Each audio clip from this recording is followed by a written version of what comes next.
Boletim Coppola. Sejam muito bem-vindos a um Boletim Coppola sobre o duplo padrão moral de Lula e companhia. Hoje nós vamos analisar os dois pesos e as duas medidas do PT quando o assunto são os direitos humanos e a resposta que o Estado deve dar a protestos de greve de fome. Recentemente, um evento fechado para a militância petista na bela Maceió, capital das Alagoas, Lula relatou a sua participação no processo de soltura de criminosos internacionais e militantes extremistas envolvidos no sequestro de um grande empresário brasileiro lá no final dos anos 80. Claro que ele aproveitou o ensejo para elogiar e para bajular o recordista de inquéritos engavetados no Supremo Tribunal Federal, o senador Renan Calheiros. Porque foi naquele ano que eu conheci um jovem candidato a deputado estadual, que era o companheiro Renan Calheiros. Isso há 42 anos atrás. E a nossa amizade, ela foi crescendo, às vezes mais afastada, às vezes mais próxima. Depois o companheiro Renan virou ministro da Justiça do Fernando Henrique Cardoso. E tinha 10 brasileiros presos, que foram presos em 89, naquele sequestro do Abílio Diniz. Obviamente, o Lula não resiste à tentação de faltar com a verdade e já começa desinformando sobre a nacionalidade dos criminosos. Não eram 10 presos brasileiros, coisa nenhuma. Eram 5 chilenos, 2 canadenses, 2 argentinos e apenas um brasileiro. E todos integrantes do movimento de esquerda revolucionária, o MIR, e das Forças Populares de Libertação, a FPL de El Salvador. Seu objetivo era usar o dinheiro do resgate para financiar a guerrilha armada e de inspiração comunista naquele país da América Central. O sequestro foi interrompido por ação da polícia, mas durante uma semana, os radicais mantiveram o empresário em cárcere privado, sob constante ameaça de morte, uma desumanidade marcada pela violência física e pela tortura psicológica. Lula parece ter ignorado esse pequeno detalhe e fez questão de interceder a favor dos criminosos junto ao então presidente da República, Fernando Henrique Cardoso. Vejam o relato nas palavras do próprio embaixador da criminalidade. E teve um momento que eu fui conversar com o Fernando Henrique Cardoso porque ele estava em greve de fome. E eles iam entrar em greve seca. A greve seca é você ficar sem comer e sem beber. E aí a morte seria certa.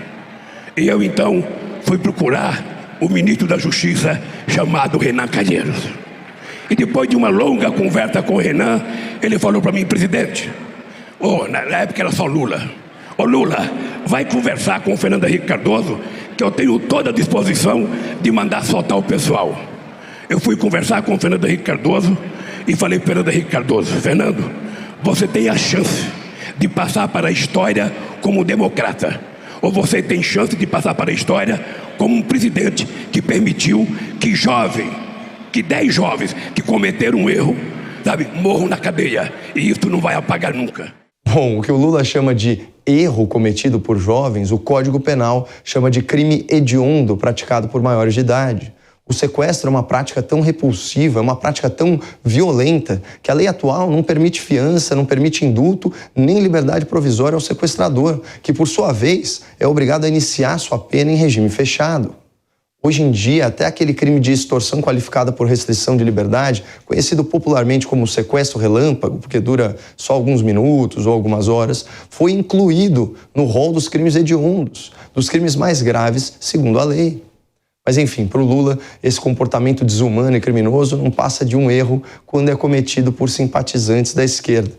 Mas vamos seguir com o relato emocionado do nosso diplomata de cadeia. O Fernando Henrique Cardoso falou para mim: Lula, se você for conversar com eles e eles acabar com a greve de fome, eu solto eles.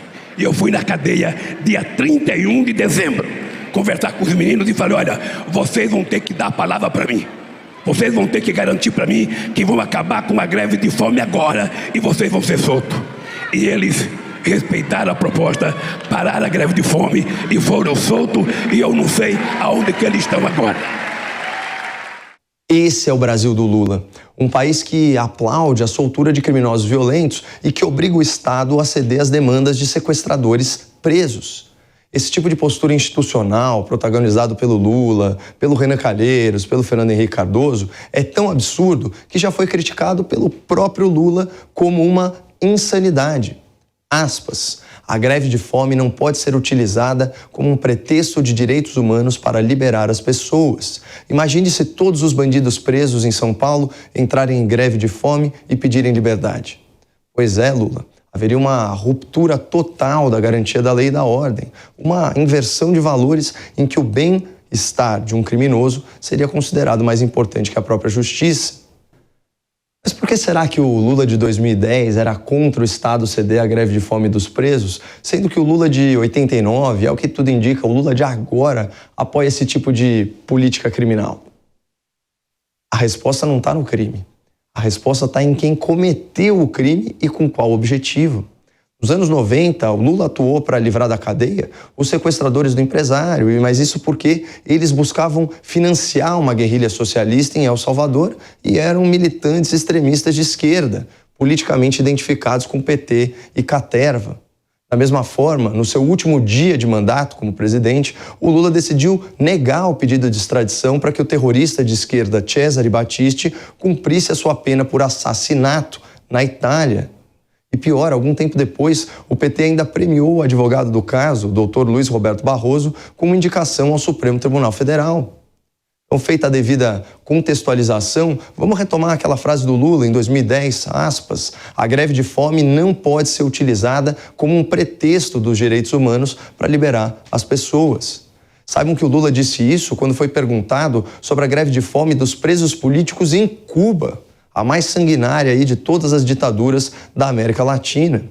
Os grevistas eram apenas opositores ao regime tirânico de Fidel Castro. Eles não tinham sequestrado, eles não tinham ameaçado a vida de ninguém. Eles apenas queriam liberdade para o seu povo. Um desses presos políticos cubanos passou mais de 80 dias em greve de fome e morreu às vésperas da visita oficial do então presidente Lula à Havana. Nesse caso, o Lula não moveu uma palha pelos presos em inanição e nunca disse que a sua morte representaria uma mancha na biografia do ditador Fidel Castro. Parece que a empatia do Lula é bem seletiva. O que move o líder petista não é a compaixão pela juventude encarcerada ou pela fome auto-infligida.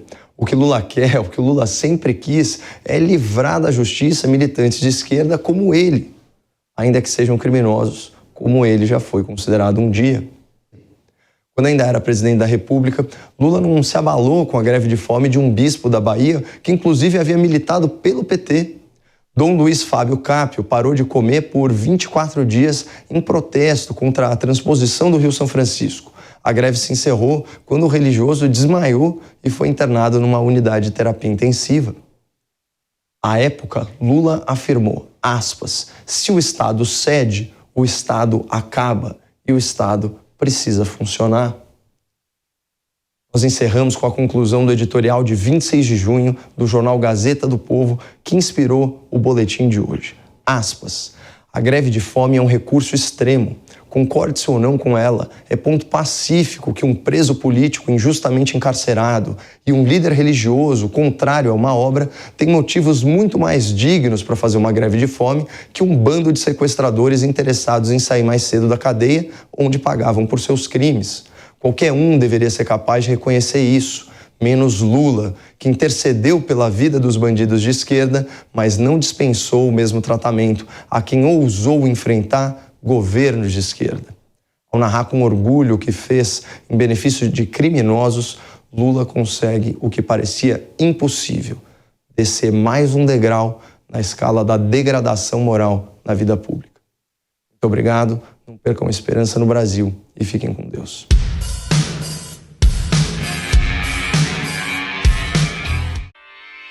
Realização Jovem Pan News.